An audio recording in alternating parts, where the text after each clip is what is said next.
Light should be on in a couple seconds. Yeah, Blake won't be here tonight. So excuse break. Blake Welling's here though. We can start. I don't think I brought my phone in with me.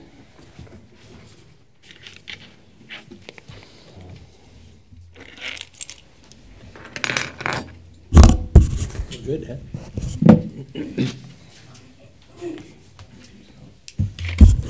Hey Carl, you are the designated motioner tonight. Okay, a motion we adjourn. Second. Wait, we gotta open the meeting before you can adjourn it. Where does it say that? It's in our bylaws somewhere, I'm sure. Somewhere. I think I misread that one. Did you? I'm sure. Welcome everyone to North Ogden City Council meeting. Meeting is now in order. We'll begin by having an invocation by... Please remind them to silence their phones. Thank you. Please silence your cell phones so that they won't be disturbing during our meeting. We'll invite Annette Spanlove, our city recorder and HR director, to give the invocation, and then Kyler Murdoch will come forward and give the Pledge of Allegiance. Lead us in the Pledge of Allegiance. Our Father in heaven, we're grateful for this beautiful Monday early evening. We're grateful for this city and for all the citizens that live here. Please bless and protect them.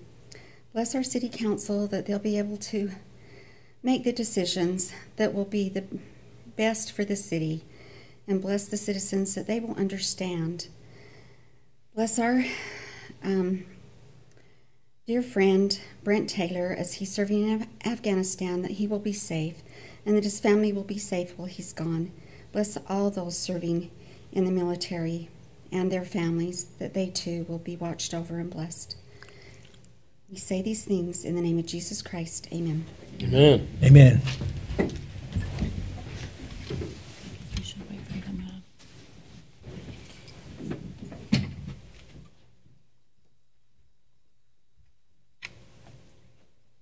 I pledge allegiance to the flag of the United States of America and to the republic for which it stands, one nation under God, indivisible, with liberty and justice for all.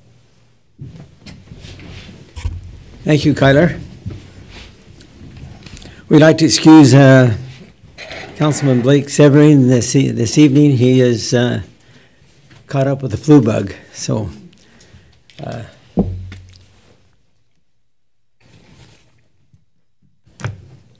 the next item will be our consent agenda. Discussion or action to consider February 20, 2018 City Council meeting minutes. Any questions or discussion? I have no discussion. So, Somebody make a motion. Phil's going to do it. I'll move that we approve the consent agenda. It's been moved that we approve the consent agenda, which includes March 6th meeting minutes as well. Second. We have a second. Any discussion? All in favor, say aye. Aye. All opposed? Thank you. Meeting is now open for public comments.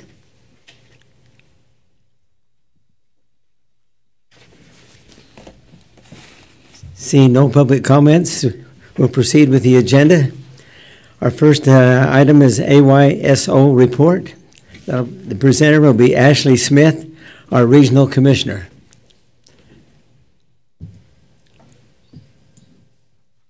Do you need me to move? And move that over, yeah.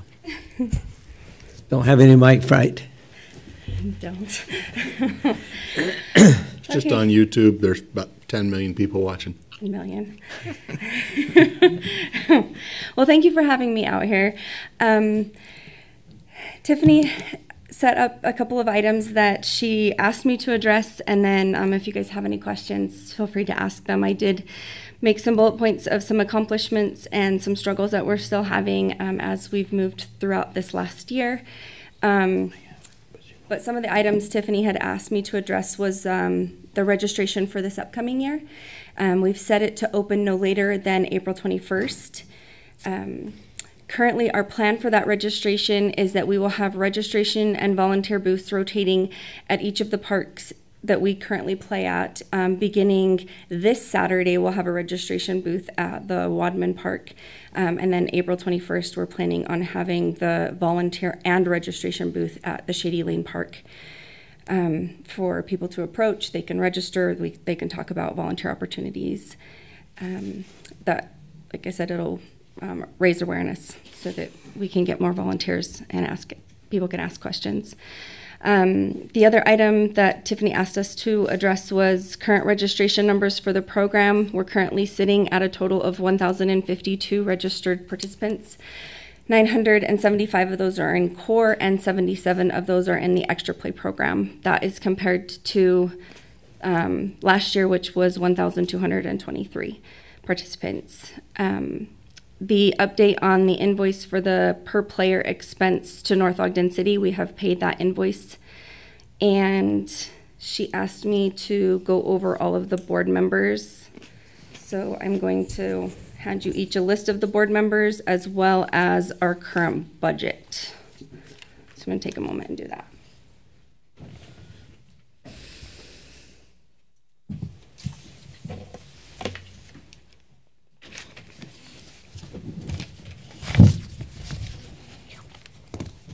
Thank you. Thank you.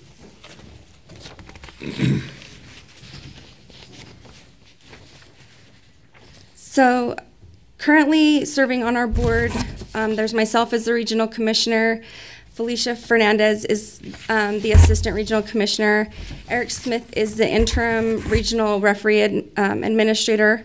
Crystal Yamasaki was voted in last night as the regional coach administrator. Amy Johnson is the regional child and volunteer protection advocate. Jose Rodriguez is our safety director and equipment manager. Jamie Henry is our treasurer. Alicia Willoughby is our registrar and our scheduler. And Eric Johnson is our secretary and our volunteer recruiter. And all of their contact information not only is listed on this list, but is also listed on our website. And then moving on to the budget. This is the budget that we just approved today. We've been working on it for quite some time so that we could make sure that we could open registration and make sure that we had the funds in order to set the registration fee. So that's a detailed breakdown of where we expect our expenses to be. Now I will tell you that the last season actuals are not fully in there because we're not done with our fiscal year. It doesn't end until June 30th of 2018, so not all of the expenses are in for the current fiscal year. Going over the registration costs for this coming year. Registration, as I stated, we're expecting it to open no later than April 21st. The cost will be $82.50. That will include the $17.50 that goes to the national office. So the breakdown is $65 to the region, $17.50 to the national office for a total of $82.50. That will run from April 21st to May 31st. Then from June 1st to June 30th, it will increase by $20 because that is crunch time. We have to, there's uniforms that have to be ordered. We've got additional expenses and things like that are going to come into play, rush shipping and things like that. After June 30th, we've already got teams established. The uniforms have already been ordered. Everything's kind of set. So starting July 1st through March 31st for next spring, it'll increase another $20. So the total cost at that point would be $122.50. We did set a growth goal for this coming fiscal year based upon our core. So the 975 participants in our core program, we're wanting a 2% increase. So we're hoping in the fiscal year going into 2018 fiscal year, we're hoping to have 1,004 participants versus the 975. Are there any questions? Okay. I just want to go over a few of the accomplishments that we've had this last year. Some of them are pretty major. So going into me becoming the regional commissioner, there were a lot of red flags that we saw that the national office was like, this is a really big deal. When I attended the regional commissioner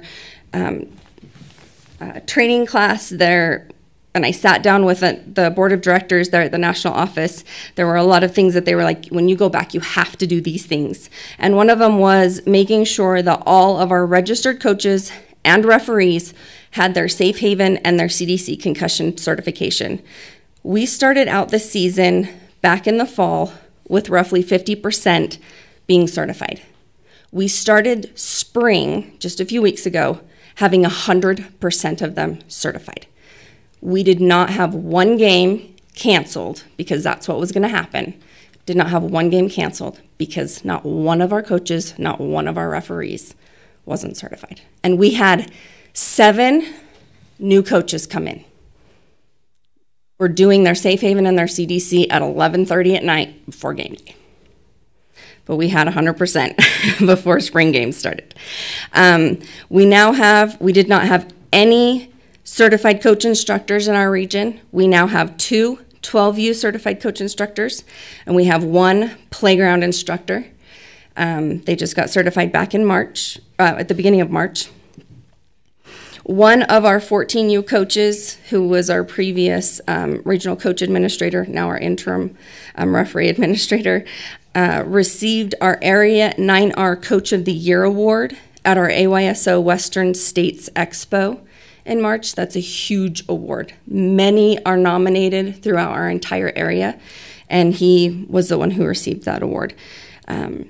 Additionally, we were proud to be able to increase our referee coverage from the following 2016 fiscal year from 30% of the games being covered to 85%. Our new registration software and websites has helped with communication and the registration process.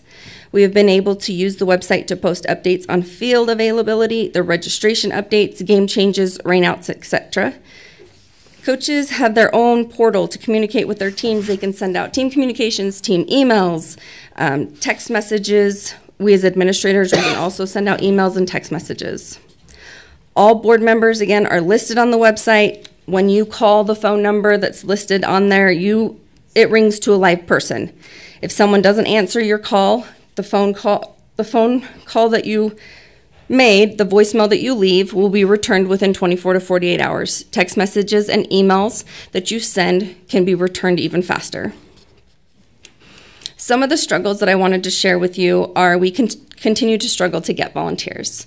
As you may have noted, the board that serves Region 287, not one of them lives in North Ogden.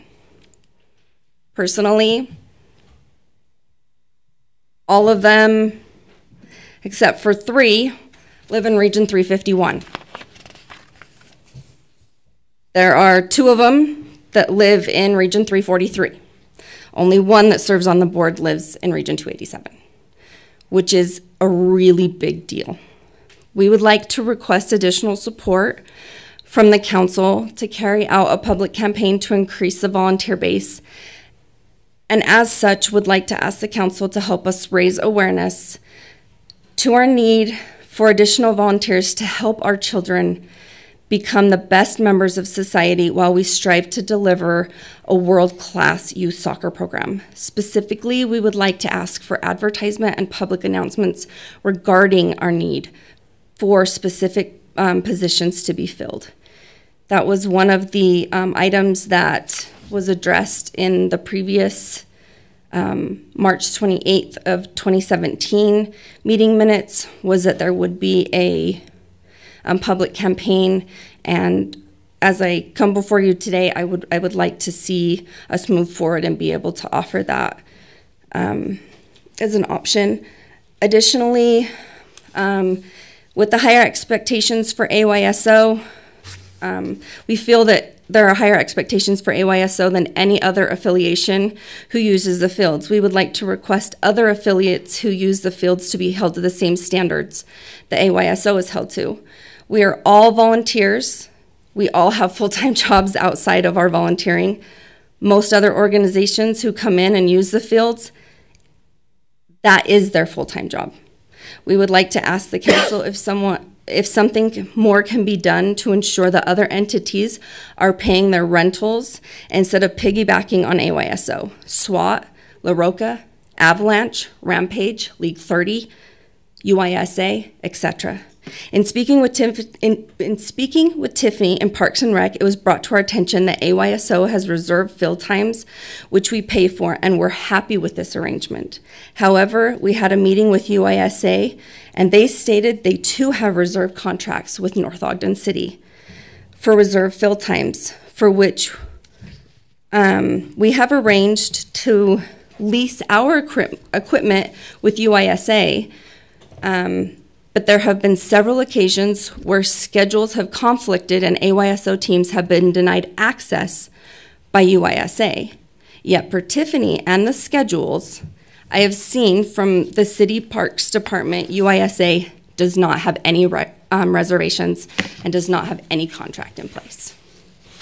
So in a sense, they have been piggybacking off of AYSO and getting on the fields undetected. Can this be looked into and they be held accountable for their field use, rental fees, etc.? There's field damage. It really could help in repairing the fields. We would also like to request that when we rent the fields and paint them as soccer fields, that they remain as soccer fields for the duration of our season. Again, we're volunteers. And we value our time and our limited resources. The funds we budget are very limited. We hate to keep raising funds to cover paint and other supplies in which we need when fields are rented out during the small window of time during our season, and we do not have scheduled games. The other option we propose is that we reserve Sunday to Saturday during our entire season versus only when we have scheduled games. I'm bringing this up because there has been a recent incident when we had just painted and arranged fields at a park because we do not use the fields on Sunday, and another organization wanted to use the park on Sunday. The city rented out the fields to this organization. Issue: our equipment cannot be leased to another organization who does not carry a minimum $1 million insurance policy. This particular organization had no liability insurance policy. This particular organization wanted a different field arrangement than what we had painted, so they wanted to paint over our fields to accommodate their need for 1 day a week. Mind you, we use the fields 5 days a week, scheduled probably even 6 days a week with practices. Additionally, with various field arrangements, this is not functional for children to be able to play where they are to be able to be taught the player development skills which we are trying to teach them. So now that you've heard our struggles, we'd like to ask for the council's continued support of your youth soccer program. We cannot function as North Ogden City Soccer Department by any means. However, we believe we have a great partnership by continuing to keep the lines of communication open. Raising awareness for the need of volunteers, developing an updated contract between AYSO and North Ogden City that is best for everyone regarding the park reservations and field layouts, so we aren't requiring more work for an already limited set of volunteers. Eliminating the piggybacking of other programs on AYSO's reserved field times without compensation to the city, as well as without recognizing that AYSO has priority to reservations, and continuing to allow AYSO to strive to provide a world-class youth soccer program to enrich our children's lives. Thank you for this opportunity to come before you and share our successes as well as our struggles. We hope that you will come join us on the fields on Saturday to see how amazing the program is and how. Do you have any questions? Any questions from the council? You mentioned that you were requesting that all field users be held to the same standards. Go into that a little bit further for me. What do you mean by, excuse me, being held to the same standards? So, in just speaking with Tiffany last night, Okay. none of UISA, which I listed many of them, are being required to pay the per player fee or even the hourly rate fee or the group rate fee.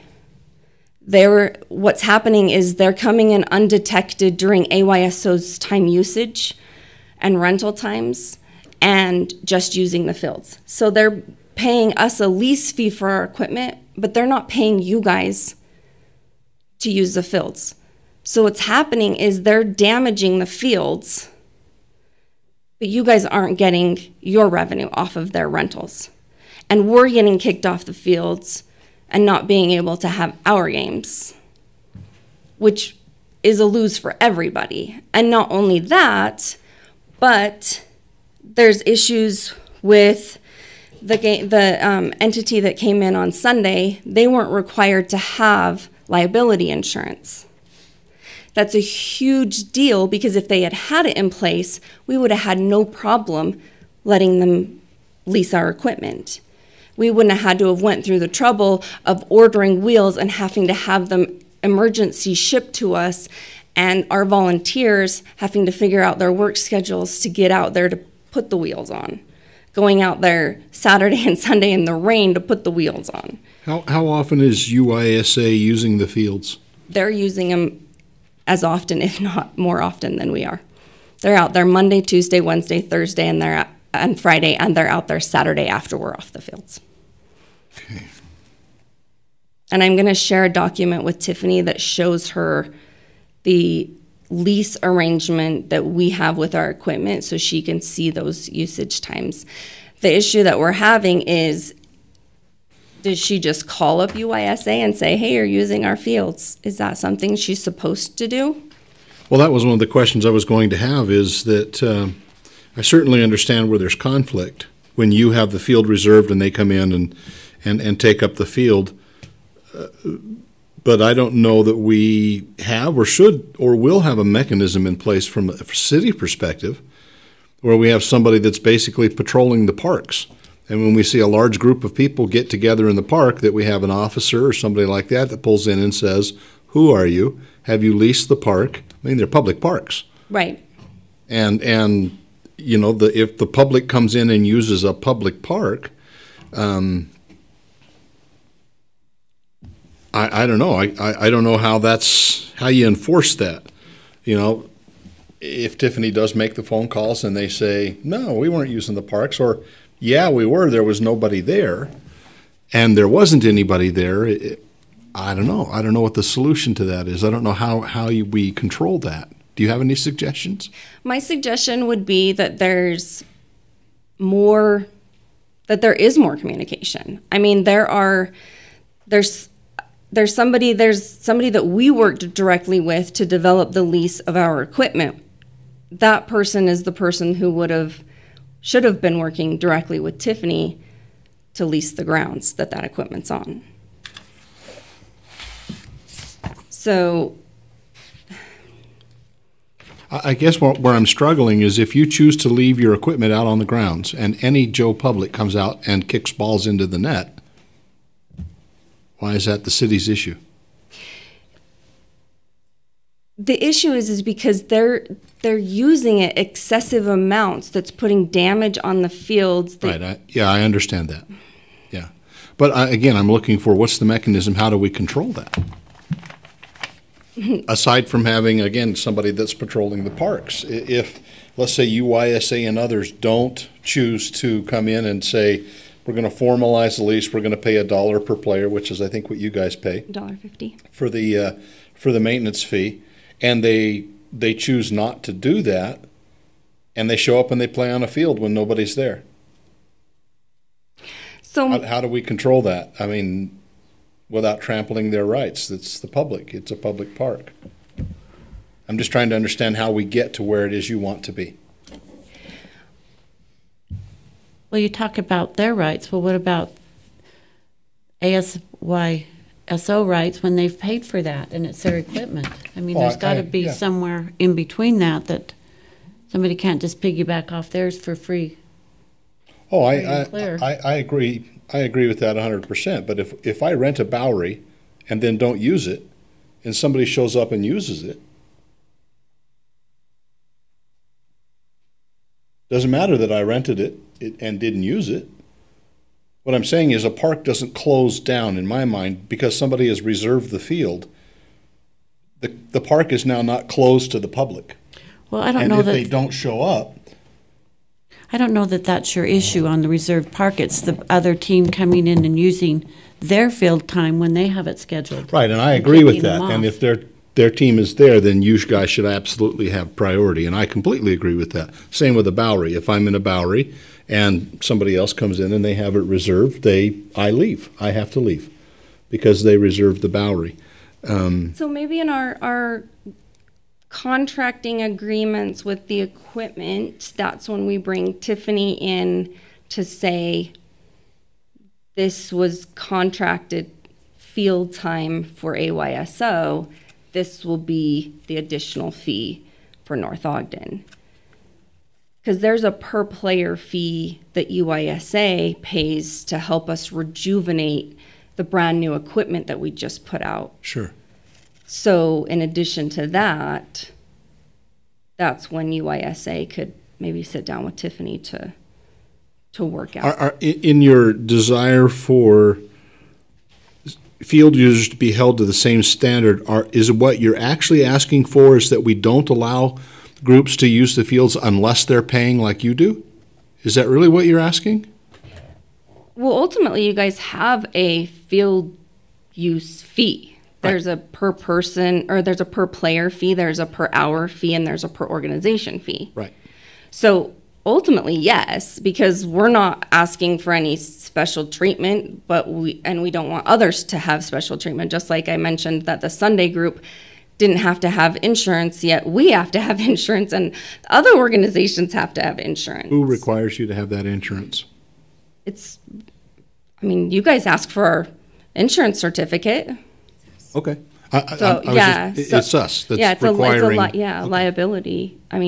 But that's to lease the park. Mm-hmm. Some group that just gets together and uses the park doesn't have to have that liability insurance because they don't have that contractual agreement with us. Right. Okay.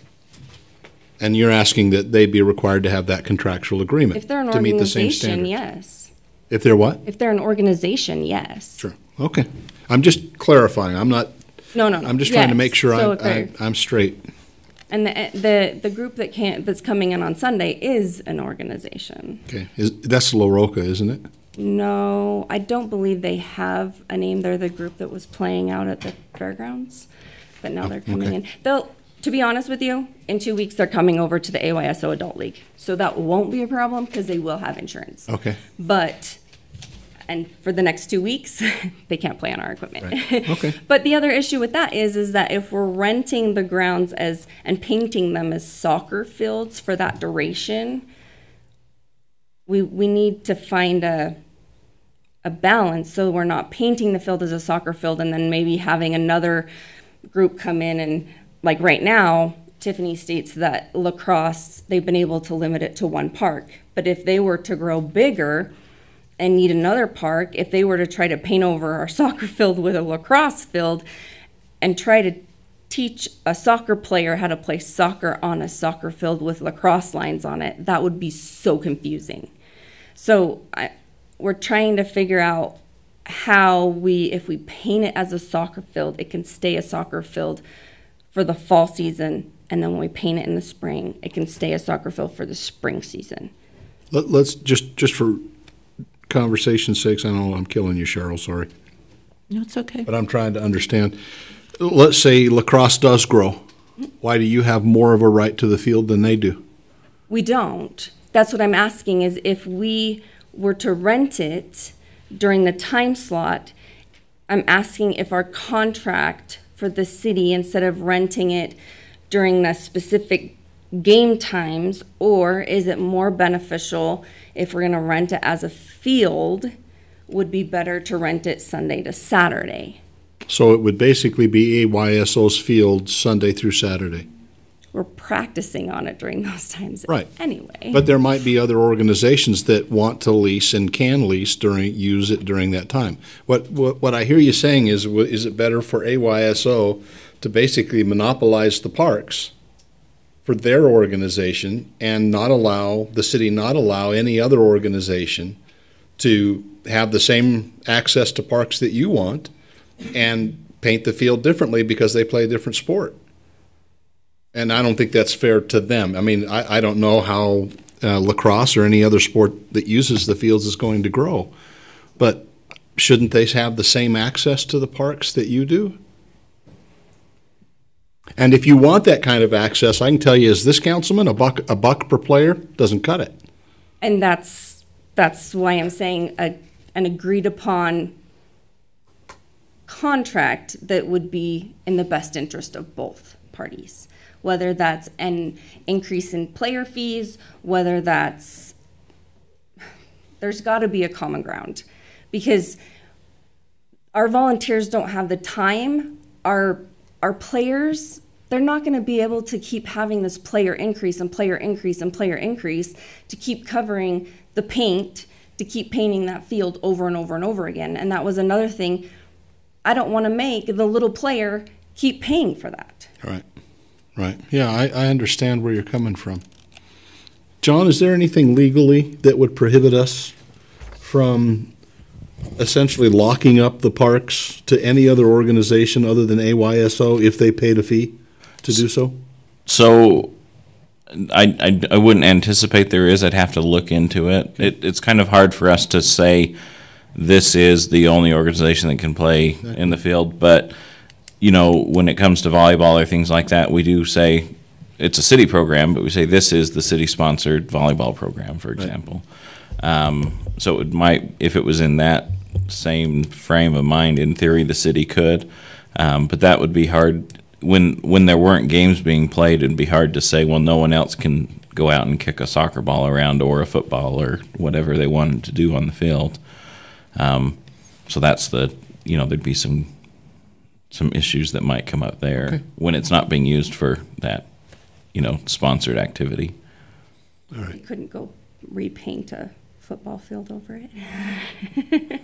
That's my biggest thing is the Sunday soccer organization wanted to take our 12U field and make it an adult-sized field.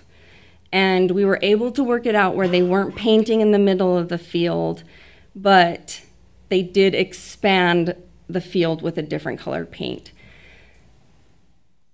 It works okay, but it's not optimal. So I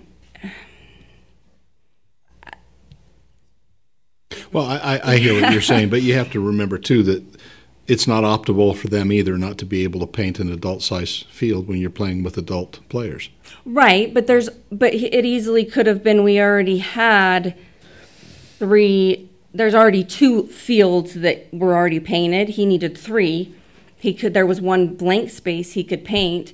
It would have been so easy for him to move that one group to the other park, which is exactly what we do. Yeah, I see what you're saying. So are you getting together with Tiffany? Yes. To try to sort all this out? Yes, and she comes to our to our board meetings, and that was why when we were coming before the council, there were some pointers when we talked to her yesterday, some ideas that we had kind of bounced back and forth, and that type of thing. So. Well, those are the questions I had. Any other questions for Ashley? Thank you for your report. Well, thank you. And if you guys do have any questions, again, my contact information's there, and I'm the one that answers the phone if you call, unless I'm camping, and I usually don't have cell service. Okay. So, thank you. Thanks so much. Good point. 10 degrees too. Next item is discussion or action to consider an amendment to deferral agreement number A7-2018 for Oak Forest subdivision. Presenter, John Call, our administrator and attorney. So, council, this is the agreement from last time. There were a few details in the standard agreement that didn't actually match what happened in the original Oak Forest subdivision, as well as apparently the county gave the Michaels the wrong name. It was the second amendment of the subdivision, not the first. And so the thing to focus on really for this discussion is it's a 4-foot section of sidewalk that's already there in the rest of the subdivision, so that's all they'd be required to put on, as opposed to the 5-foot sidewalk that was in the agreement. And since we're already changing it, the Michaels wanted to make it clear that if the city imposed a special assessment area, it wouldn't be assessed on their property until the October 1st of 2021 deadline that the council had agreed upon. And staff thought that was more than reasonable. And so with that, we have this. The Michaels are here. If you have questions for them, or if they have anything they'd like to add to the conversation. So if any, it's up to you, council. And, the Michaels did come, so I think it'd be worth asking if they'd like to add anything. I'll move that we suspend the rules and ask the Michaels to come speak. If they won't. If they want. Yeah, I'd second that. It's been moved and seconded that have the Michaels come, or suspend the rules and have the Michaels come to the podium. State your name and your address. Paul and Rebecca Michael, 1082 East, 2850 North. I guess I didn't ask for a vote. Is there anything you'd like to add or any questions that you need us to answer about the agreement? I think everything in here was kind of clear. We weren't able to make it last week. We were trying to get it scheduled for this week. Something happened and they did it last week anyway. We could have caught this if we were here, but we were out of town, and we told them that we were out of town, but it went ahead and did it anyway. So we're just trying to get it straightened out, and it looks like they got it to where we want it. So I don't have any questions for them. Okay. Any other questions? Thank you. well, So is this a new agreement number? No, it's the same agreement number, it's just amended. Amended We need to add the agreement. word amended. Okay. Any other discussion? Do we have a motion? I'll make a motion to amend the deferral agreement number A7-2018 for the Oak Forest subdivision. It's been moved that As what, John? Well, it's 2018A now. Oh, okay. So we Okay. add the A onto any amended agreement to make Okay. it clear. okay. Okay. It's been moved by Councilwoman Stoker that we consider the amendment to the deferral agreement A7-2018A for Second. the Oak Forest subdivision. Second. Seconded by Councilman Swanson. Any other discussion? We'll begin the voting then. Councilwoman Stoker, Yes. Councilman Swanson, Yes. Councilman Turner. Yes. Motion passes.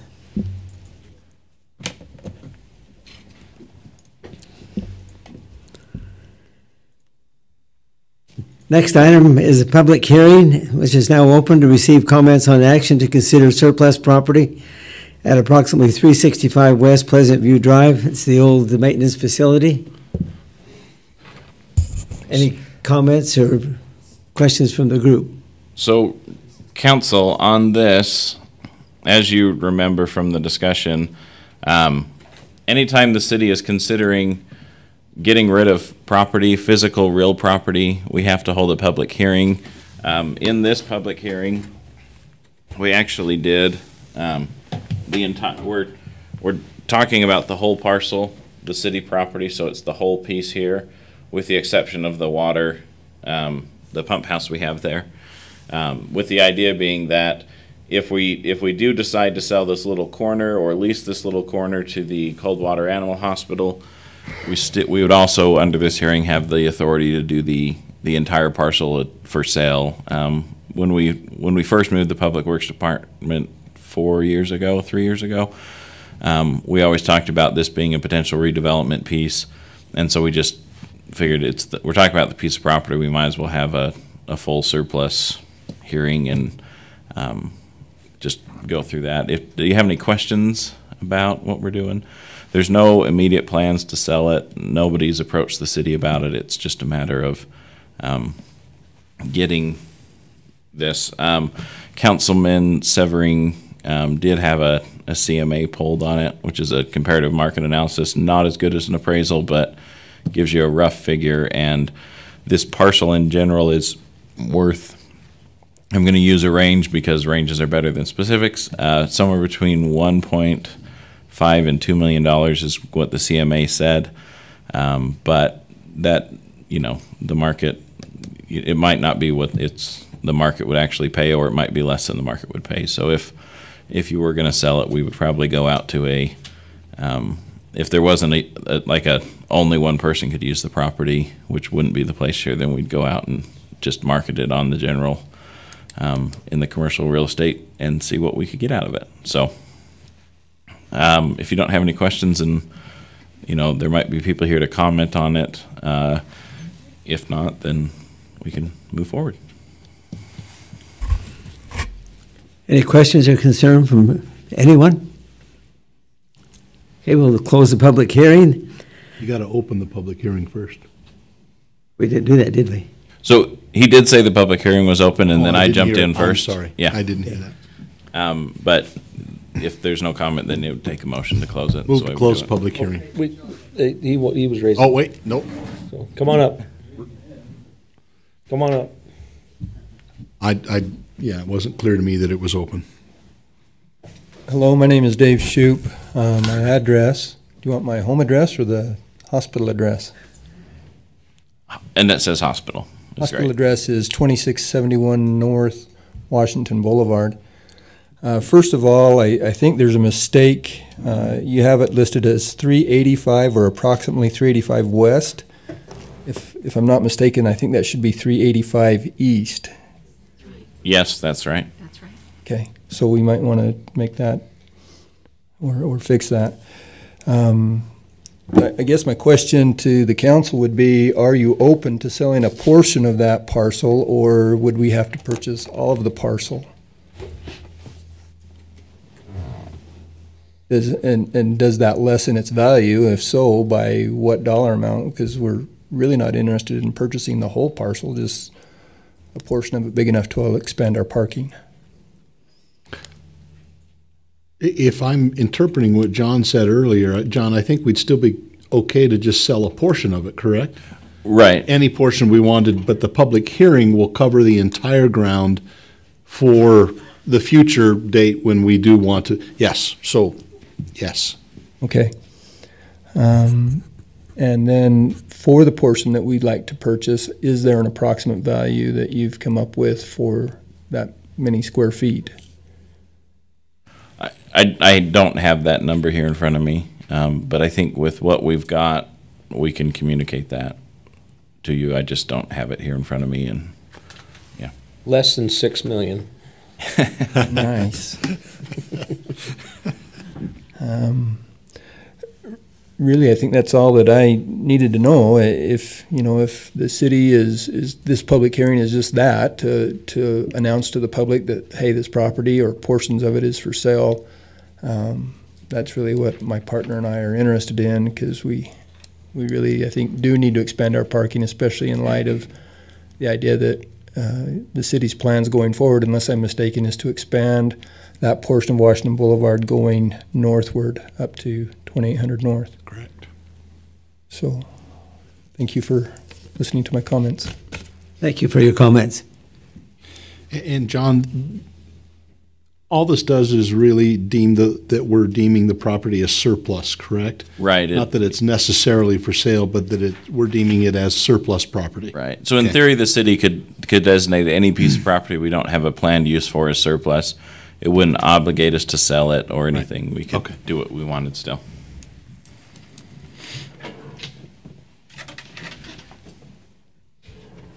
Now I'll move to close the public hearing. Okay. It's been moved by Councilman Swanson to close the public hearing. Second. Second by Councilman Turner. Vote, Councilman Swanson, Yes. Councilman Turner, Yes. Councilman Stoker. Yes. Motion passes. Next item, discussion or action to consider surplus property at approximately 385 East Pleasant View Drive. So this is where the council would actually make the official motion to declare it as surplus if you thought that was the appropriate thing to do.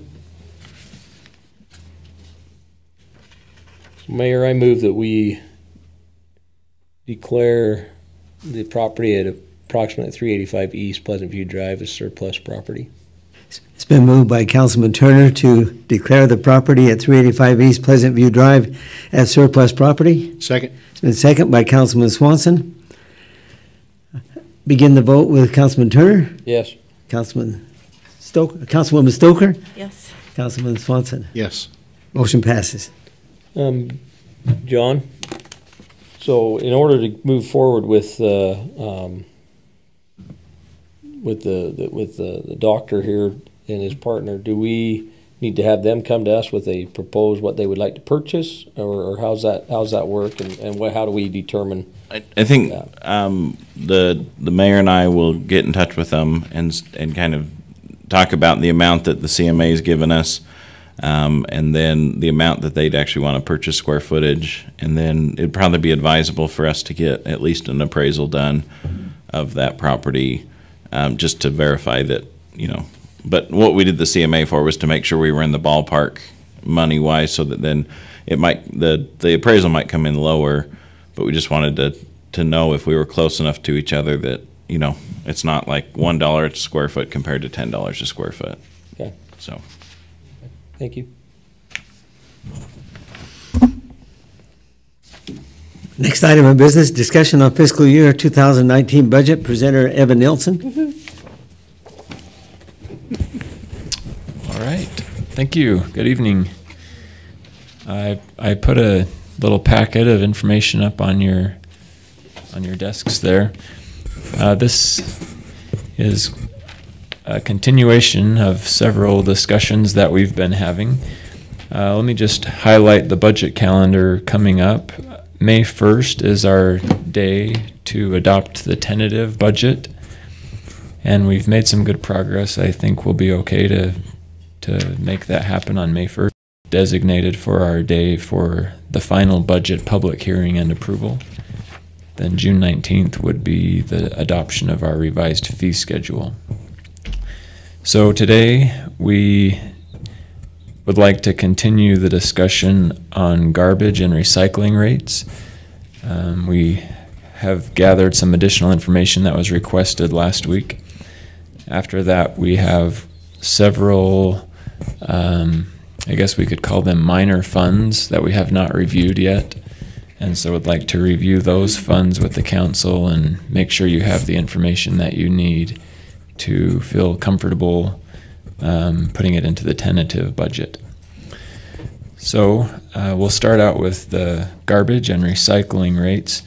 Last meeting we talked to the council about how our recycling expense has gone up. In the past, we haven't had to pay to dump recyclable waste, and the market has changed, and now we have to pay quite a bit. We pay almost as much for recycled waste as we do for regular trash. So the council was interested in knowing how would that affect the budget if we eliminated the recycling program. So it's a difficult equation to calculate. I guess I should explain some of our assumptions.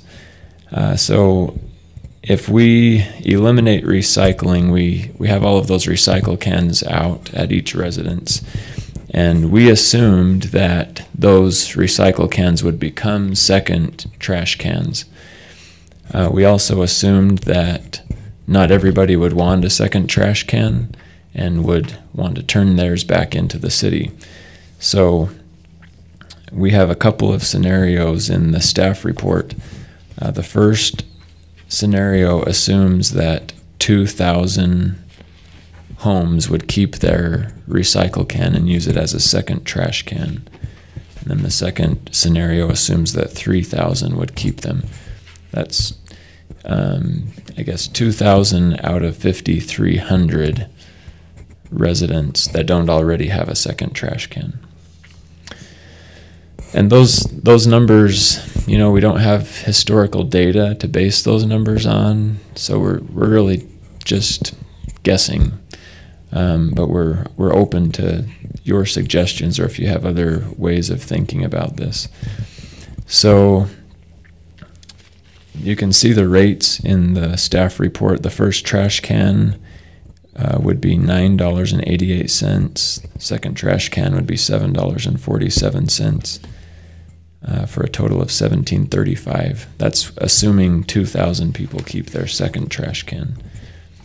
Under the 3,000 scenario, the total is $16.08. Currently, residents are paying $11.84 for one trash can and one recycle can. We proposed increasing that. If we were to keep the recycle program, we proposed increasing that to $12.30 if the second trash can price remains as it is. So this is our return and report, and as we met with Public Works and City Administration and talked through this, we didn't really come away feeling like, yes, we found the right answer yet. But we've talked it over. We feel like these numbers are realistic numbers, to kind of begin the discussion. So we're not necessarily making a recommendation at this point, but we're curious to hear what your thoughts are.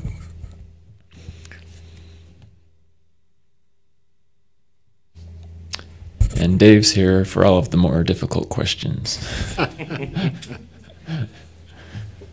So from what I see from what you on your analysis here, it's actually, if we got rid of recycling, it would cost more money. Is that right? The city would end up spending less money, Cost the residents more. but it would cost the residents more. Part of the reason for that is the high price of the second garbage can that we currently have.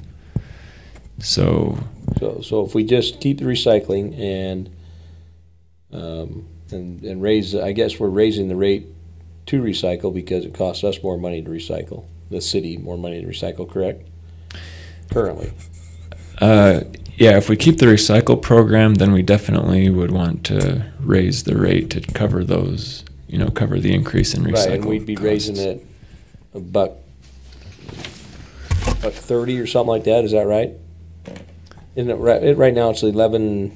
What are we paying right now? $11.84 is current. Oh, and it's only $12.30. We're raising it, so we're raising it. What's that? That's if we keep the second garbage can at $20. Yes, if we keep the second garbage can at $20, and so like my house, I have one garbage can, one trash recycling, or one recycling. That means my rate would go from $11.80 to $12.30 or whatever it is. So I'm raising it 50, 60 cents, somewhere in that range, right? Versus if we get rid of the recycling and I keep my recycling can as a trash can, and I'm going to be paying $17.30.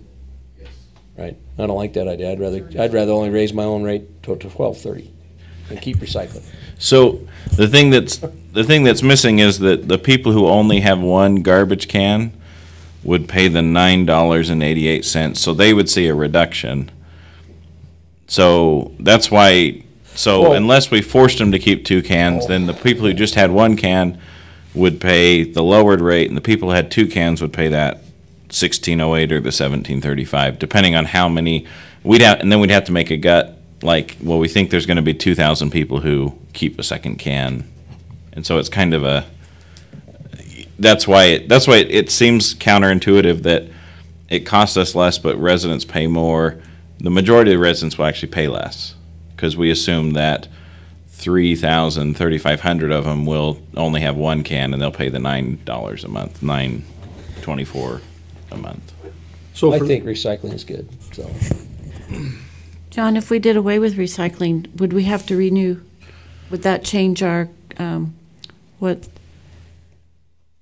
I think it would Republic. change our contract with Republic So we would have Surface. to redo it and then, And we might see that price creep up closer to 1050, from that 988, or just because they wouldn't need to make overhead on the recycling trucks, but they would still need the overhead that they use to run their office. And so in that situation, if they felt like it was a significant enough change, then we would go out, probably just say, well, let's go out to bid and see who can provide us the best garbage only price. So the numbers that are in this analysis are based on the current contracts, which we're not comfortable would get those rates for sure. So a family that currently has 2 trash cans and a recycle proposal that had come last week with the base rate going up to $13.75, second trash can dropping to $10, and recycle can going up to $5. That's $28.75 for a total monthly. That same family, because frankly so little of what we have anymore can be recycled, most of it is trash. That same family with 2 cans to handle all of their garbage sees a $12.67 drop in their monthly garbage rates. So the first recycle can and first trash can are included in that $13.75 number. So if they had 3 cans, 2 trash and 1 recycle. So, but families right now that have 2 black cans also have a recycling can. Right. So their rate is $28.75 a month. So they'd pay $13.75 for the trash can and recycling can Oh, together. I see. Second, that's Yeah. 23. I'm sorry. I see. But you're right, there'd still be like a $7 or something like that. Yeah, it's still. Now our rate is $30 for that exact same situation. Yeah, $7.67 would be the drop. Yeah. For the household. And what Dave just said, just so it's in the microphone, is that current family who has 2 trash cans and 1 recycle can is paying $30. Maybe $31 a month. $33.76. $31.11. Yeah. $31.11. Yeah. So those who have a second trash can right now would save, with these changes under the no recycling plan. How many residents have a second recycling can? 700. Second recycling or second? Oh, I mean, second garbage can. second garbage is about 700. 700 out of 6,000 residents. What's that? 10%. Weaver High man. It looks like 630 residents. Still about 10%. Weaver High math. Go. I don't know. I still think we. So another thing to think about is the market for recycling is not good right now, but that could also change. So if we eliminate the recycling program, we have all these recycle cans that we have to figure out what to do with. But maybe the market comes back and then we, reshuffle and try to start it up again. We don't know how that's going to go, but it's at least something to consider, I think. So what Evan says is if 4,000 people turned in their second can, we don't have anywhere to store 4,000 garbage cans. We have some surplus property we can stack. Oh, yeah. no, you can't. Just so my initial take is we just don't get rid of recycling and we raise it to $12.30 or whatever. I'm fine with that. I don't think, and I think, I don't know who needs a second garbage can. I had 8 people at my house and we only used 1 garbage can and we were good. People have second garbage cans. They must have 20 people at their house or something. I can't figure. Well, we were like that too until the recycling changed, because a lot more went into the recycling. And now if you sort out what's not supposed to, the pizza boxes and things like that, there's Pizza the 2 of boxes. us and occasional kid visits and we're filling a can. I see, and I still got 7 at my house and I still only fill 1 can. And I don't But think see, I don't pizza eat boxes pizza. were ever in there because you couldn't put stuff in that was soiled. Well, for a Even- while you could, yeah. Even right at first, you never could. So Phil, would you need to eat healthier. so would the recycle become the second garbage can then if we drop the recycling program?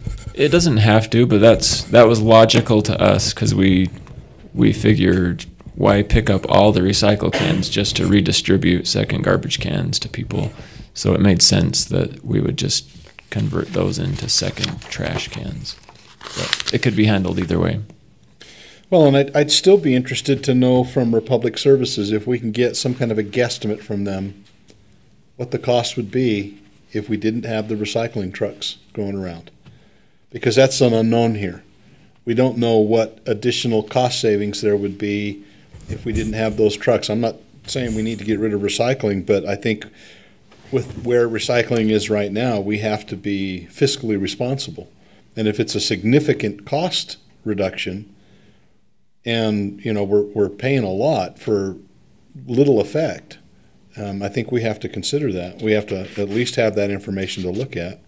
With what we have, I've been convinced, other than what I was thinking a couple of weeks ago, that I like this going back with the second trash can at $10, this middle one at $23.75. So we actually talked with them yesterday morning, or I talked with them, and they said with Republic, and they said we can run a pro forma to say what it would move to, and I told them to hold off until the council saw this initial discussion because it was going to take them a little while, and it wouldn't have been very much help to get it tomorrow for the discussion tonight. So, but we will ask them to do that. I'd like to see that. So these numbers under the no recycling scenarios reflect eliminating the fees that we pay to Republic right now based on current pricing. They just don't reflect what the new fees would be. We assume that eliminating recycling would increase the fees they would charge us for collecting trash. So. Okay.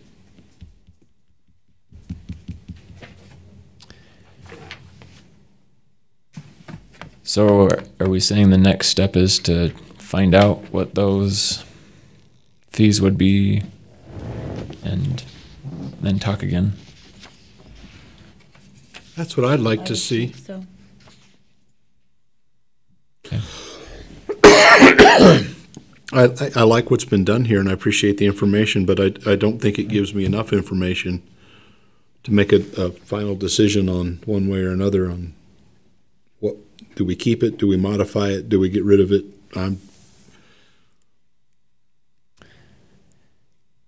So if their fees didn't change, how do you feel about it? I mean, if those numbers were correct, if those were the numbers we could rely on under the no recycling, would you feel better about that than continuing recycling? Because it's likely that those numbers would increase. I mean, that's what we're expecting. So I guess it becomes less attractive as they go up, but maybe you want time to think about that too. But well, I'd like to have more public input, frankly. Definitely, because I think you'll have some they don't care, they still want to recycle there because it's green. Right. And I think I would have a hard time not recycling, even the little I do, even though Well, it you bugs could still me. recycle. You just have to put it in your car and haul it down to the recycler yourself instead of the city paying for it. I have no words. I'm just saying, but that You is don't the wanna hear reality. my You'd words. still, what we're paying for is the ease of recycling, not for recycling itself. And if any individual felt that strongly about recycling, the reality is it's still an availability. You just have to do it yourself. You don't have a truck that comes to your door to do it for you. This is true, but these are one of the benefits of living in the city. I agree, You and so recycle and they pick it up. What I'm saying is from a fiscal standpoint, we have to look at the service and decide, is it still fiscally responsible for the little bit of recycling that we're able to do anymore. Well, I think That's that all. should be public input and not I agree, a decision 100%. that we make. Just for Well, we'll those make who- the decision in the end, but I agree, 100%. Public input. We can do a poll on, I wish we had a camera over here so we could have saw everybody could have saw Cheryl's face when you said that. I felt the daggers. It was awesome. I think I would recycle too, and Thanks, Cheryl, Carl. I agree with you. I think it's a benefit. So, Oh, but don't get- I would love to hear what people say. I mean, because honestly, years ago I would have said recycling. What the heck with it. But now I guess I'm a tree hugger. I guess I don't know. Well, I recycle like everybody else does and would like to continue, but my job here is not to, force a program that is not cost effective, that doesn't benefit something, and I think we have to make that analysis with where recycling has gone. It was easy and made a lot of sense when it was free, but now it's not free. It's Well, gone from we're zero we're paying for it. to All of the residents are paying for it, and sometimes I don't know what definition you put on benefit, how it benefits. Some out there would say it's a big benefit. and some would say that it isn't, and I think that's what we are here to determine. I agree. That's what we're here to determine. Are you interested in like a public hearing, an open house, or just Facebook sorts of things? I'm open to all of it. I think it'd be good to have all. I mean, some It'd of us be a don't. huge change. for Some the of us city. don't Facebook, but I'd like to hear the public. But some people won't come to this, so Open house would be great. Yeah. Can we put it out on a survey form in the connection? That would be an excellent, do a survey monkey. But still have an open house. Absolutely. Okay. And I think we need to invite Republic and to address, but also wherever we take it to, the recycle people, and kind of have explain it, the recycling. You know what I mean?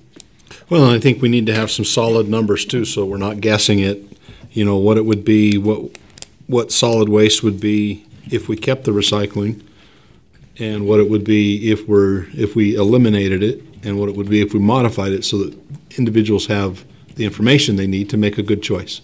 Sure. To decide, yeah, that's worth recycling to me, which may be the case for most people. But it also might not be the case. I can't speak for the individuals. So, do you got anything to go on? Like instructions to follow now? Yeah, I think we Okay, do. good. I think we're Just simplify it for you. I think we're instructed. So, any other comments on the trash and recycling item? Okay. So, the rest of this packet is the proposed budget numbers for several different funds. Most of them are quite simple, and so I just wanted to walk through those and explain what they are and what we're trying to accomplish. So the first one is the Transportation Utility Fund. This is the $3 fee on the utility bills that goes to transportation. And we have budgeted all of the revenue in fiscal year 19 to just stay in the fund and be saved for the future road project. The city maintains several transportation funds because the money comes from different sources. And so this is one of those, Transportation Utility Fund. The next one is the Transportation Impact Fee Fund. These are impact fees paid when new homes or buildings are constructed. And in this fund, we are proposing to use $500,000 to go toward preliminary work on the intersection project, which should be happening toward the end. I guess this work will be happening toward the end of fiscal year 19, mostly engineering and planning. So we'll be utilizing fund balance in the impact fee fund for that expense. Any questions on those? The next fund is the Transportation Sales Tax Fund, also known as Prop 1. So this is another transportation fund that we're just recommending that we put the money to fund balance and save it for this same project that will likely spend most of the fund balance in fiscal year 20.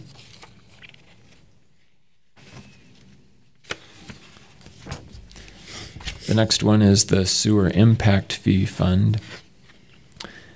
We don't have any sewer impact fee projects scheduled for fiscal year 19, so this revenue is being budgeted to savings as well and will be used in future impact fee eligible projects in the sewer fund.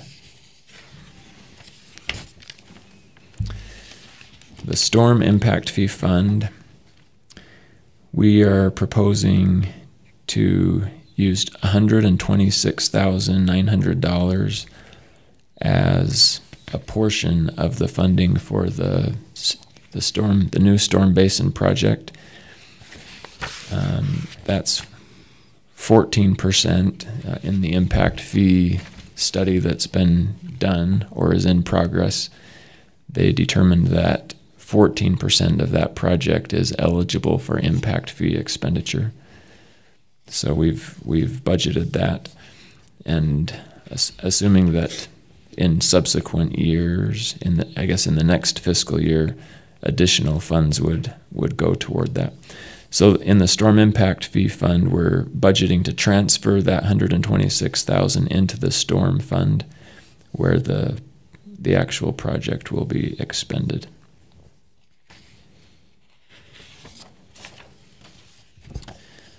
The next one is the 450 East Improvement Fund. This fund was established when the city began acquiring homes along 450 East for the widening of Washington Boulevard. And those homes are rented out, so when we receive revenue, we put it into this fund.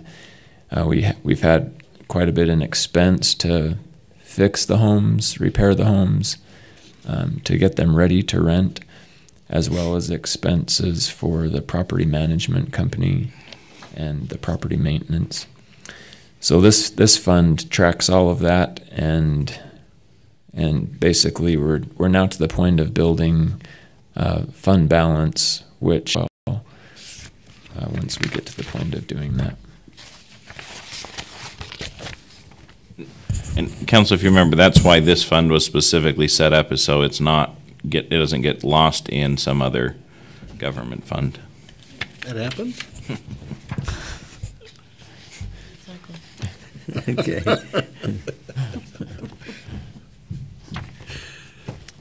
The next one is the Redevelopment Fund, or the RDA. In this fund, From the CDA to pay the RDA. we're going to get to the CDA. The CDA this year, we just have zeros in the budget because we don't have specific projects in the pipeline yet. And if some come along, then we'll just plan to amend the budget. And we'll come to you and make the proposal and seek a budget amendment. So the CDA is budgeted at 0 at this point. The RDA does have a budget. We're proposing to use $82,000 transfer to Capital Improvement Fund. That's for a continuation of the street lighting. This would be phase 3 of the street lights. We're proposing transfer of $303,477 to the Aquatic Center. We use RDA funds to pay the debt on the Aquatic Center each year. So that's the amount of the debt. That's the 303,477? Yes. Then the $40,000 is for the beautification program. The flower baskets, the benches, the trash cans, flower pots, the utility box, stickers, whatever those are. And so those are the proposed expenditures. Property tax is the revenue. And the RDA, I don't remember exactly when it expires, but in the next few years, the RDA is going to expire. And so we'll be, closing that fund down. And the CDA is new though, so we'll have the CDA for the next 15 years or so. 20 years. Okay. So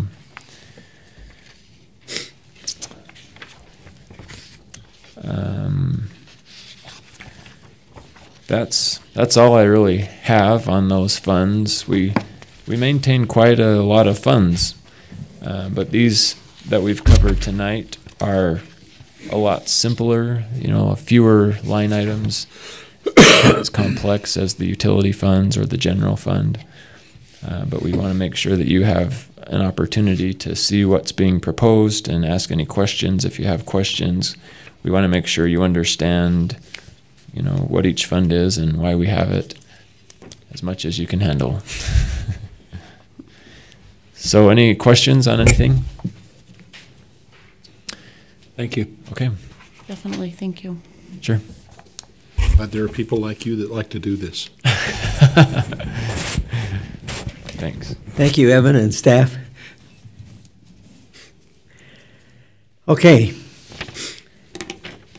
Next item on the agenda is the discussion on the Barker Park Conservation Deed. Presenter John Call. So, council, this is something that we talked about roughly a month ago, was making it clear that the rest of the property at Barker Park, or all the property, is deed restricted. Based on my reviews, the MBA that was set up in 2000 timeframe is still in existence and still owns the property, and all four of you are currently board members of that entity. In the bylaws, it says you are, by being an elected official, a member of that board. So we haven't held a meeting since 2011, which was the last time there was any business. So the MBA board would hold a separate meeting, just like we do with our CDA, as part of a council meeting, and take any action. But this deed restriction language would be the item that we would be discussing, and then the board would authorize the transfer of the property from the MBA to the city, and then it would be titled in the city's name. The two provisions that were written into this, deed restriction, conservation restriction, whatever we want to call it, it's not going to make a big difference, the actual title of the document. It's more about what's in it.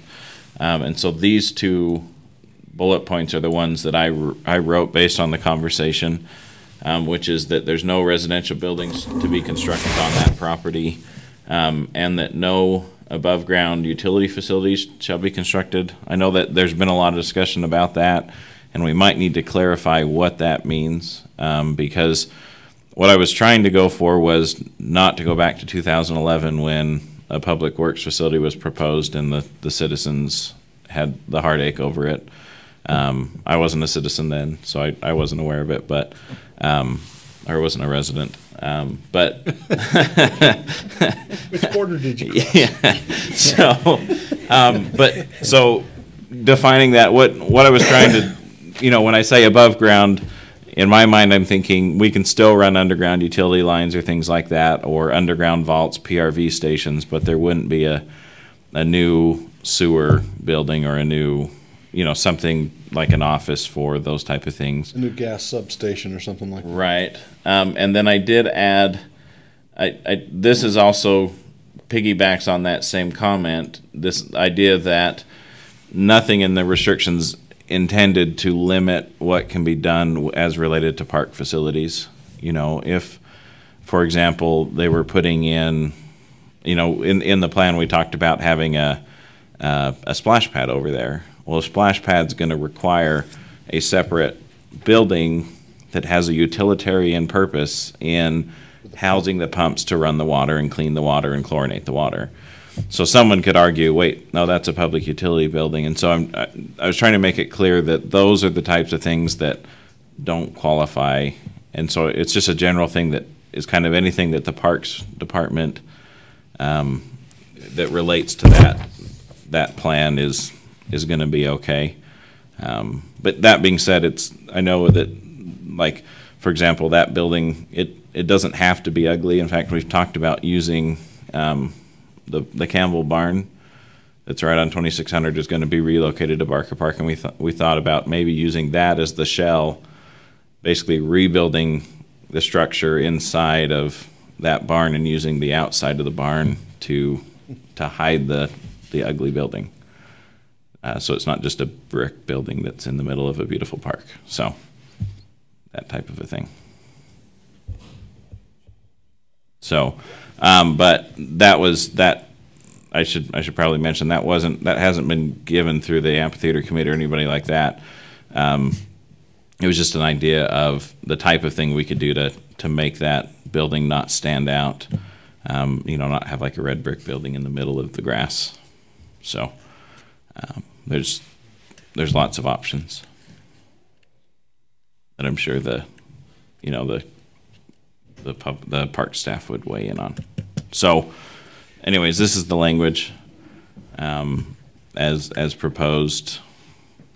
Thoughts or questions and the way you're looking at this now is, what is the city willing to accept as far as deed restrictions? When the MBA would meet, then the MBA would decide what restrictions they're wanting to impose. So that, I know that sounds funny since it's the same group, but that's kind of how it'll be approached.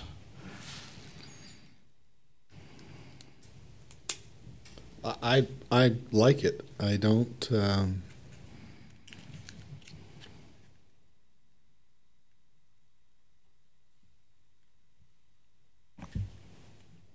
Yeah, I'll just leave it at that. I think it accomplishes what we had talked about, and then some, with the the above ground public utilities included in there to prevent any kind of a situation like we had back in 2011.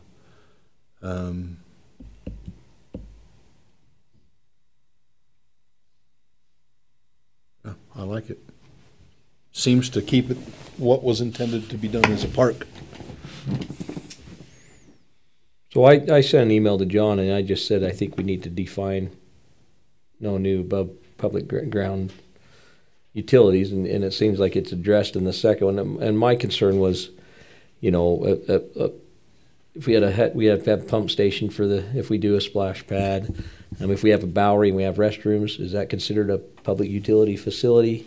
So I think we just need to have that defined so that when the park does get built out, that what I wouldn't want to have happen is all of a sudden you're getting scrutinized for everything the city's doing over there, even though a Bowery with a restroom is great, but is that considered a public utility? And that, to me, that enhances a park, and so I just wouldn't want us to, as a city, to get us in a point where people are saying, oh, you're finger pointing at us, and stuff. I like the idea of the no residential buildings, and I like the idea of it not a big facility built there, And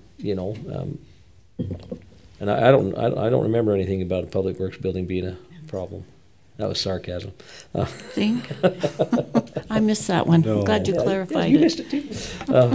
So, anyway, I just think that and I don't know, maybe it's defined, if you feel like it's defined well enough as far as what that public utility facility is, that was my only concern, was that, you go to build a pickleball court and it has a little shed there to put stuff in, and is that considered a public utility facility? Would that be covered under the deed restriction? Shall not be, and with that blue highlight, I can't really see it. Shall not be read to limit any buildings which are related to the Parks and Recreation Department. Does that cover that? If it does, then I'm okay with it. But so that, and I wrote this language and now I'm playing devil's advocate, but does that mean that you want to allow, a future council could say, well, great, we're going to build a vehicle storage building for the Parks and Recreation Department, and that's probably not what we want. So we need to add the appropriate amount of language to limit it. So, in theory, the council could could take that plan, you know, that was approved by the amphitheater committee, or the Barker Park Committee, and say, we'll give it to you based on the assumption that you will build this. So would that highlighted language that you have there, John, would it be saying from the devil's advocacy standpoint, if it were related to the completion of Barker Park and related facilities? I could see that, because would that include bathrooms, a pump house, things that are related to the amenities that we want in Barker Park, but not the maintenance of those amenities? Well, but you also might find that this will be the largest park in the city, right? And there might be a need to put a staff member there full time. I mean, I'm not saying there is, but does that mean that? So it's hard to restrict it enough so it's clear. This is not going to be a storage yard. It's going to be for the park type amenities, and maybe that's the way to say it. Is we could say it's not limited to buildings related to the park type amenities outlined on this plan. So it still allows some flexibility in the sense that, because we don't have elevations for all those structures, right? So we don't know colors and things, but it limits it to what's shown on this plan. There has to be a direct correlation between a need for this specific bathroom tied to this Bowery and that kind of stuff. So it's hard because, you always, as an attorney, there's always an attorney that'll find a way around it. Yeah. Well, unless you tie it up tight enough. I mean, in theory, that attorney's job is to make it so it's really clear that what will be built is this. And if you wanted to get super specific and make it as ironclad as you could, we should pay someone to design those buildings that are shown on that master plan and say, this is what will be built. That's, Nothing more, nothing less. Nothing more, nothing less. Well, you have to have bathrooms in a park, don't you? Well, and the plan shows restroom facilities and things like that, but I'm just trying to avoid the 2011, avoid the 2018, just to make it so that we end up in a situation where everyone knows what will be constructed, and then the discussion is only about, do we have the money to do it, not what are we going to put there. Is there a way to word it so that, because of the size of the park, I can see that there may be a purpose, a useful purpose, to have some of the lawn equipment stored there rather than having to truck it up there continuously. I mean, it's going to be a huge park, lots of grass to be mowed. Is there a way that we can add language to it that it would allow for a small structure to do that, to house that equipment, but not general maintenance equipment for the rest of the park system? I think you could phrase it that that incidental storage directly relating to the maintenance of the 43 acre park. And I might have just said the wrong acreage amount, but that, whatever the acreage is, that is, so that you could have a garage bay that's attached to one of the other buildings, or maybe even on its own, but it would only be for storage of the things used in Barker Park, not stuff that's trucked off to another site unless it's being repaired or maintained.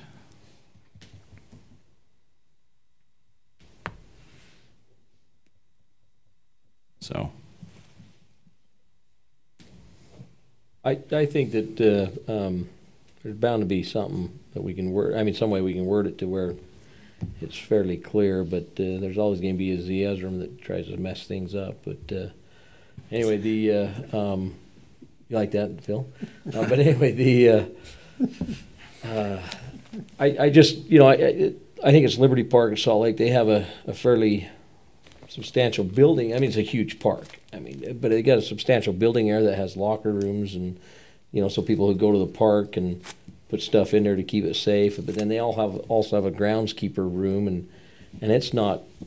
I mean, it doesn't look bad. I mean, it's part of the amenities of the park, and stuff. And so it's just, I think we could probably, and I think the city. I mean, they have that drawing for the big Bowery that's up kind of up on that crest of the hill above, the hollow and stuff. That you could almost on the north side of that, you could put a building there that's an area that's gonna have restrooms there. You could put a Bowery, a room there to where you have somebody who's kind of oversees the park. Because I do feel, like you said, John, that it's gonna be a big park, and you're almost gonna have to have somebody there to keep it nice. I just feel like that's so. I don't know.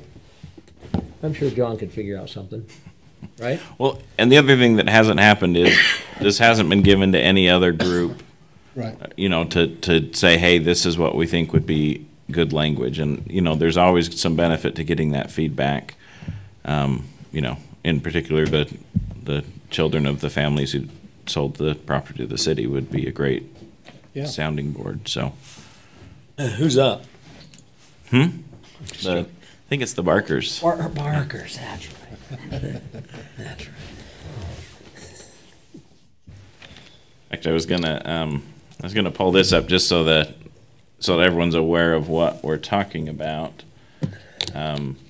It'll take a while though because it's a big PDF, but this is the expansion concept for everything what's called north of the Hollow. This is from the Barker Park committee that. Yep. Yeah. So I mean, it's such a cool plan. It is amazing. And it's a block from my house, so that's even cooler. But that this is the type of, and so I think, let me see. I'm just making sure. So like this, helps me turn this on.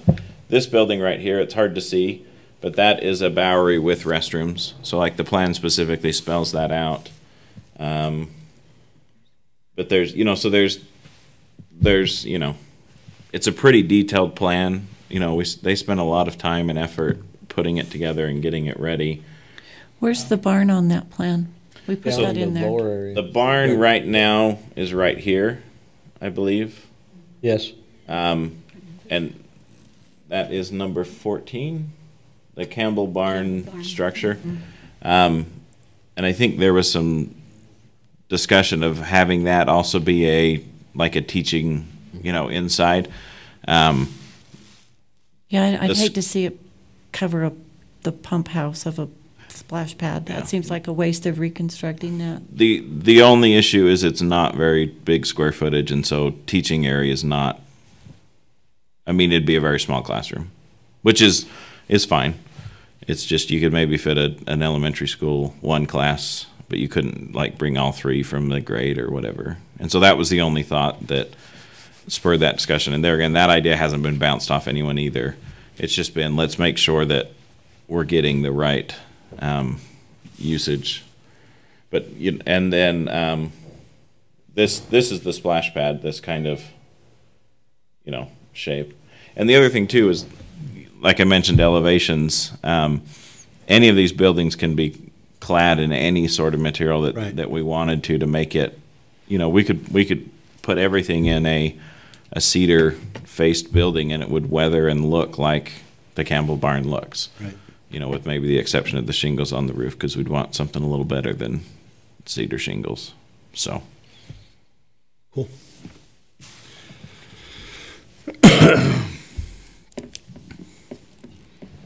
I think if you work on that language and then reach out to the other parties, okay, that'd be, I think, our next step. Okay.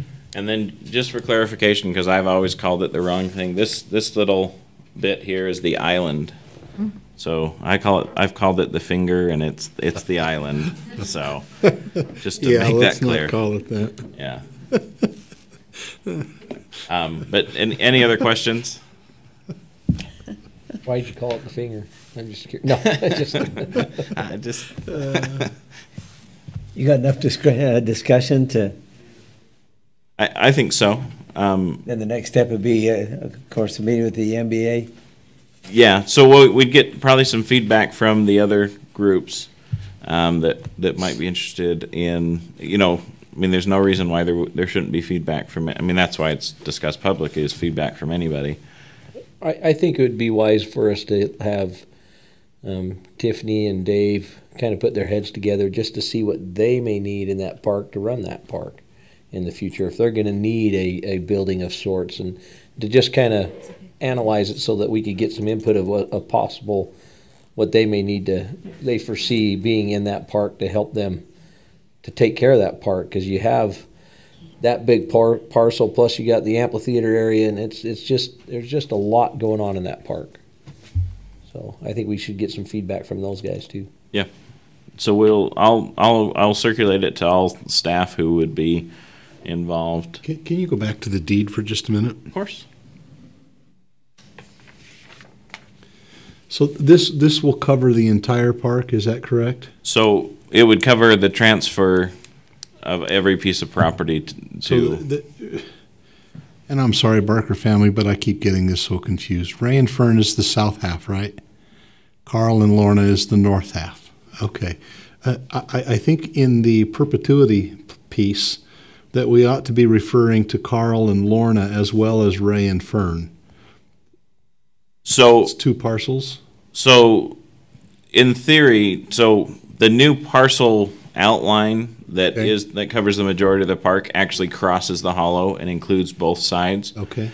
And so the only reason I put so it's actually referring to Ryan Barker. This was before he was put on the council. Okay. It was the joke I made that night. The idea is that you have to. There's the rule of perpetuities, and in a real estate transaction, you always identify someone who is used as the indicator of when the deed would terminate if it violated that rule. So the way this is set up is we could say it'd be the last surviving descendant of the Ray and Fern or Carl and Lorna Barker families, but you'd still have to say when Ryan Barker passes away. I'd like to see that in there. Okay. Yeah. But it doesn't have to be Ryan Barker. It can be. Sometimes people use descendant. a president of the United States, or what you have to do is you have to identify someone who's alive at the time the deed is signed, right? As the kind of the indicator of it's a silly rule. It was one of my least favorite rules to learn in law school, but it was beat into our heads that you have to always be afraid of it, because if this deed was found to violate the rule against perpetuities, then the whole deed would just be struck entirely, all the limitations, but the transfer would still be valid. So it would kill any of the deed restrictions. So that's why you include it, to make it clear that that it will eventually expire if it violates that rule. And usually these type of grants aren't subject to violating that rule, but it's just an abundance of caution that gives us 100, 150 years. So it would say then continue until the death of the last surviving descendant of Ray and Fern or Carl and Lorna Barker, who was alive at the time of the death of Ryan Barker. Right. So it could be Ryan's great-great-grandkid. Right. Or one of his cousins or second cousins. Right. It could come from either line. Yeah. So you'd group everyone who was alive at the time Ryan passed away that was a descendant of either of the parents or grandparents, and then the last person who survived would be the one that's when the deed would end, sure. Which is why you'd get 150 years out of it. So. Yeah. I'd like to see that added. Okay. It seems like Ryan isn't a hazardous job. Well, we could pick anyone. Some people will pick. Yeah. So you could say when Zac Efron, you could pick anybody. So it just has to be someone, a specific person. So Ryan's pretty specific. We could also, the Barker family might say, well, we'd like it to be this person. And if they'd like it to be somebody else, I think we're open to that. Yeah. Just pick somebody Scott, you're going to be around a while, so. Okay, we'll proceed accordingly. Thank you, John. What about ballpark? Okay. Meeting is now open for public comment. Oh, we're already, that's awesome. If you approach the podium and state your name and address. This will be short. Peggy Barker at 2553 North Fruitland Drive. And there is, on the Fruitland entrance, I believe already planned a little building for park maintenance. And just as you come in, it would be on Chicken Coop Hill, the bottom part. And I can't remember exactly what it's called, but I think that's a building for lawnmowers and... It's called the park storage building on this. Okay, so it's there. They've Thank thought you. of everything. Wow. And Peggy was one of the members of our parks, or our Barker Park Committee, And so was Scott. as was Scott, yes. All of them were. No, I'm not planning on living that long, I'm sorry. I'll see you after, Phil. No, I like the direction it's going. This is really good. Name and address. Scott Barker, 2592 North Barker Parkway. I like the direction it's going. It's done a good job. It looks good, John. I don't envy you doing the wording. By the time you got through that wording there, it says, yeah, right. So we're back to trying to decide whose kids still do, so they'll live the longest. Will that work? Will you let us know who? Yeah, well, let us know who. No, I like the direction you're going with. It looks good. I don't envy you writing it up. I read through the other one. I go, my heavens, this isn't even English. Thank you, Mr. Barker. Good evening. Susan Clements, 668 East, 3125 North. Did you get my email?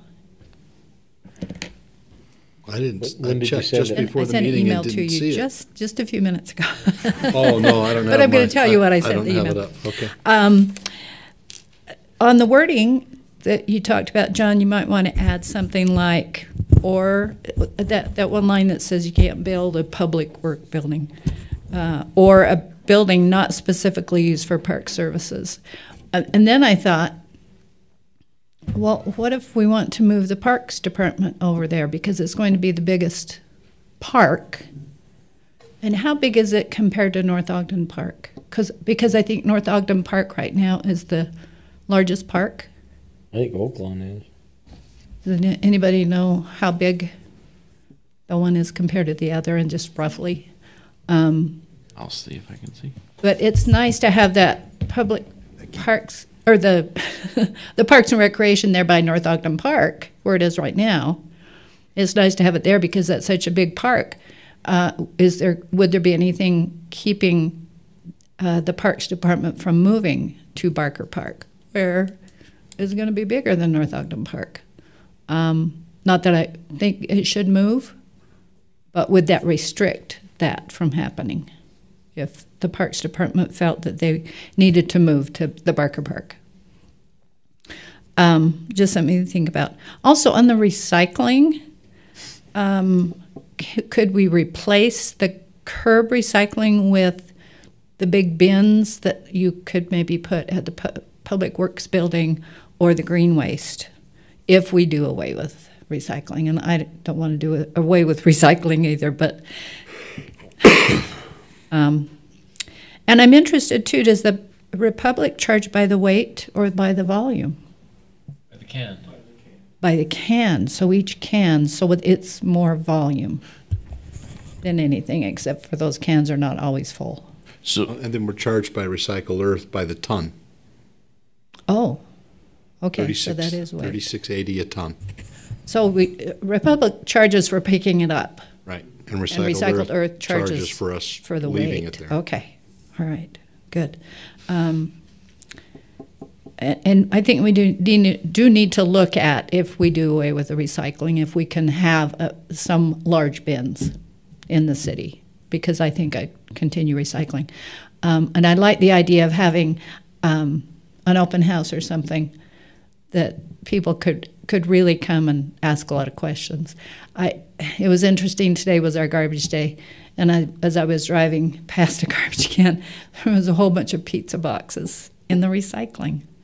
People they still don't know. And I have to go through my newspapers, or not my newspapers, but my ads that come in the mail, and the city magazine, I can't recycle that because it's glossy. And the Best magazine, I can't recycle that because it's glossy.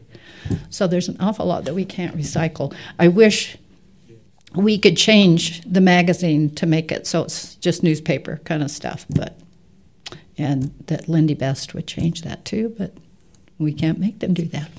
Okay, thank you. Thank you. Thank you for your comment. So, council, just for everyone's information, this is on our parks website.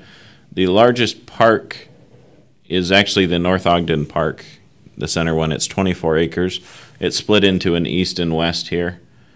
And then Oaklawn is second at 20 acres, but the 43-acre park would be as big as both of those combined, essentially. So it will be the biggest park in the city when it's completed. And in actually real close proximity to Oaklawn, and as houses develop, there'll be a pathway system to get people between those two parks. Oh, nice. So. Hello, my name's Trey Hurlitz Ferguson, 4050 Madison Ave, and I met with Tiffany last Thursday, and she told me to come in here, introduce myself to you guys. I'm hoping to start a skateboard camp here in North Ogden with the new skate park we have. I'm from New York, grew up out there. I moved out here 2 years ago to go to Crossroads.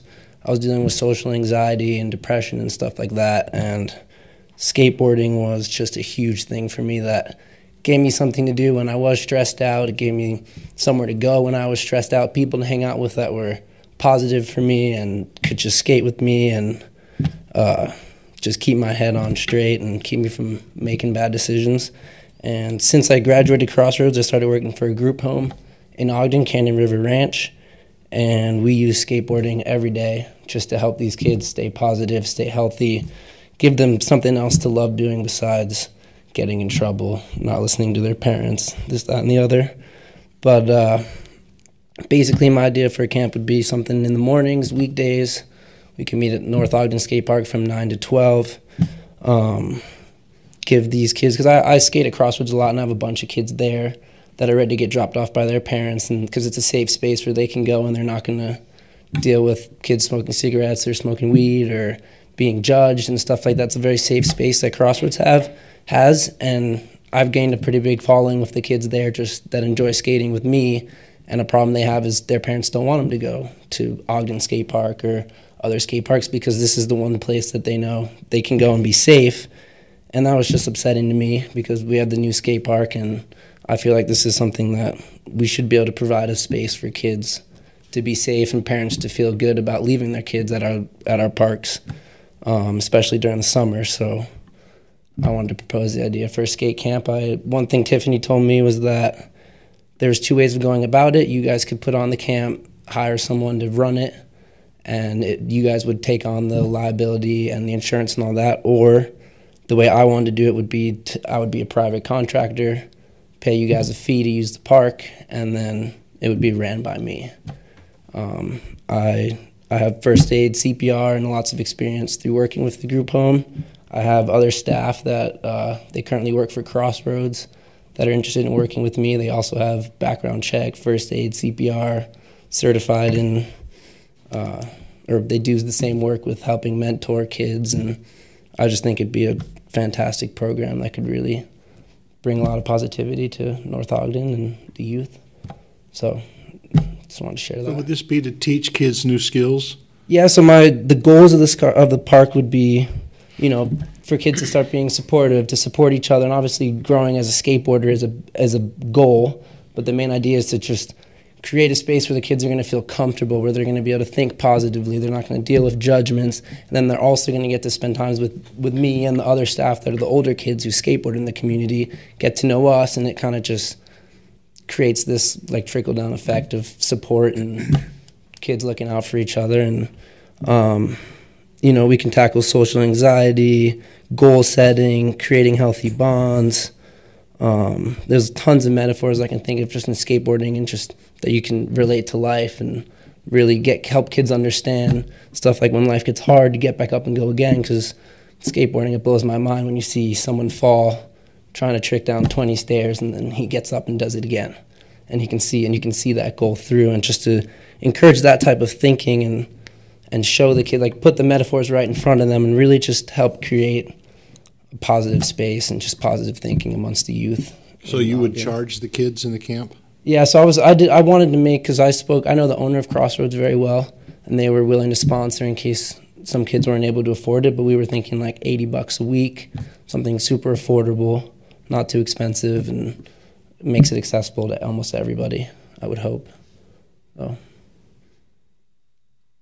So John, I guess my question would be, if he was that's what it was, Trey. Yeah, right? Trey. He was talking about being a private contractor. So a kid gets hurt at the park, is there liability on the city, or would there be some way we could make sure there wasn't? So if they were a private contractor, then in theory they'd have their own insurance, just like Crossroads has on their facility down there. The exception would be the city could be liable if there was a known hazard and we didn't fix it. A piece of rebar coming out of the side of one of the ramps and we didn't go over there and get it taken care of. That's no matter what anyway, right? I mean, right. It wouldn't matter if it was these guys or anybody, right? So really it's more about if it's a private contractor, it's more like AYSO, that we just talked about, where you could, in theory, you could let them reserve the whole park for a specified time, or you could say, we're going to authorize you to go and use the park with the understanding that other kids are going to be in the park too, and you'll just have to work, around folks that way. So it'd be up to the council, which is why, Trey came is to kind of get some guidance from what the council would expect on if it was a city program or if it was a private program. It's kind of the use of the space, how the council envisions that happening, because in the summer there's going to be bound to be kids there from 9 to 12 that aren't in the program that might be in the bowl while he's doing one of the quarter pipes and one of those runs with his group. You talk like a skater. I used to skate when I was a kid. I want to see this. I can still ollie, but that's about it. There you go. I don't know what that is. What is that? I could still break an elbow. That would definitely propose a problem for me, just because I wouldn't be able to tell a kid, like, you can't skate here right now. Like, no way. So I guess what I would do is I would give T-shirts to my guys so I know who I'm responsible for, but I would never tell a kid, like, you can't skateboard here right now. That's just not something I would even consider doing. So I don't think that would be, like, an issue with me, like, coming to you guys, like, we got to kick kids out. Like, that wouldn't happen.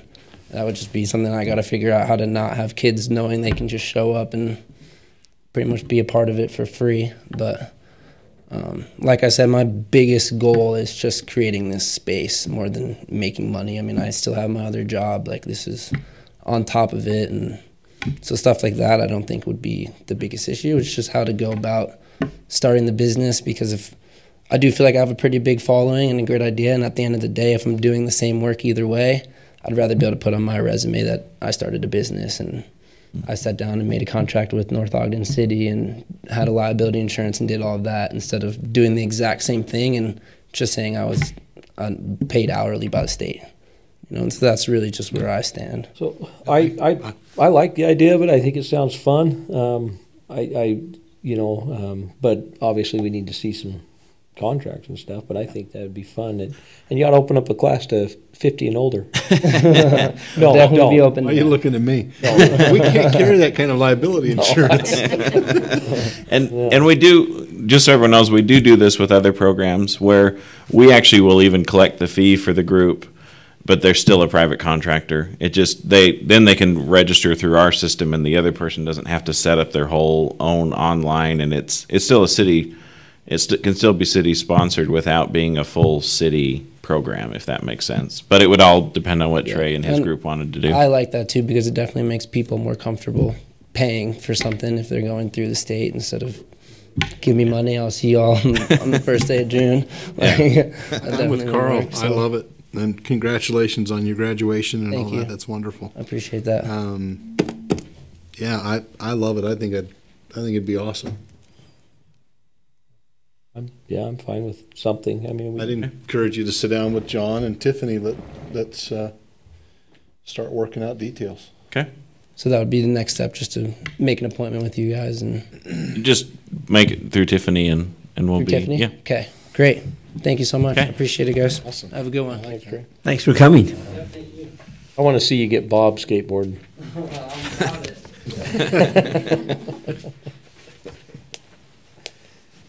Any other comments? Okay, we'll proceed to the next item, which is council, mayor, staff comments. Last time, Dave, I forgot you, so you're going to be first this time. Okay. Councilman Turner?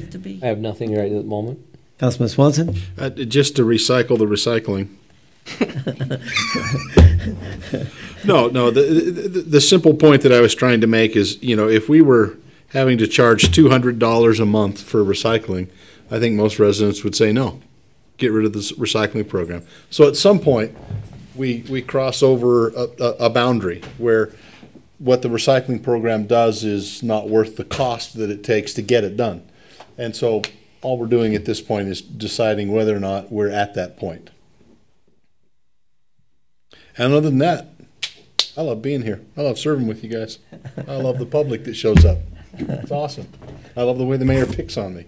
Cheryl growls at me. Nothing is ever simple with you. Councilwoman Stoker, any comments? No. Okay. John? So in this meeting, I sent an email out to Ryan Speltz about putting an article in the news or in the newsletter. He said he actually was already thinking of doing a recycling article, so it'd be easy to piggyback this survey on that article and also get it out on our Facebook, the city Facebook page, and parks and things like that, and get the word out and get some feedback. The issue would come out in June, May. So it would come out in May, and in theory, it would the most likely you'd probably need at least 2 weeks. So you're talking middle of May to get some official feedback, that might be after we approve our budget, but that doesn't mean the budget can't be amended or fees. The fees are approved the last meeting in June. Is that right? Yes. That's the last meeting. The June 5th date for the budget is just what we were planning on, but we actually have, I think, until June 22nd to approve the final budget. So, John, how fast does Ryan need the information? So he's already committed to come to staff meeting, which is Thursday morning with the department heads. And then we can get the survey together and work with him he's going to write the article and then most likely use one of our pages to put the article on, just because it's going to be kind of a high priority article. And so we'll push what we were going to put on that page to next month and move recycling up a month. So. Super. That's good. Councilwoman Stoker, you had a comment? I did. I just wanted to, as a follow-up on the ASYO, I guess there was some problems with the referees and coaches and who could be on the field and who couldn't be. So, and because some of them, they are registered sex offenders, they have gone into extensive backgrounds checks on these. So that problem has been taken care of and alleviated. And in fact, when they said the safe harbor or safe haven, that's their kid protection training along with a concussion. So it was, when she said all her coaches and referees have that, that's been really good. Yeah, just to make you know that that's been a part of it. It's awesome. And Tiffany, I'm sure you all read her staff memo, but just for the public, she has been extremely satisfied with everything that they've done this year. Met every goal that she felt like were set for them, and sees them as a valuable asset for the kids in the community. And it's been love. Any comments? Okay. I have none as well. So our next item of discussion or action to enter into a closed meeting for reasons related to Utah State Code 52-4-205 1E regarding the sale of real property. So, So moved, and I would like to add to that the discussion of pending, current, or imminent litigation. Okay. We've had a motion by Councilman Swanson. I have a second. second. I have a second by Councilwoman Stoker.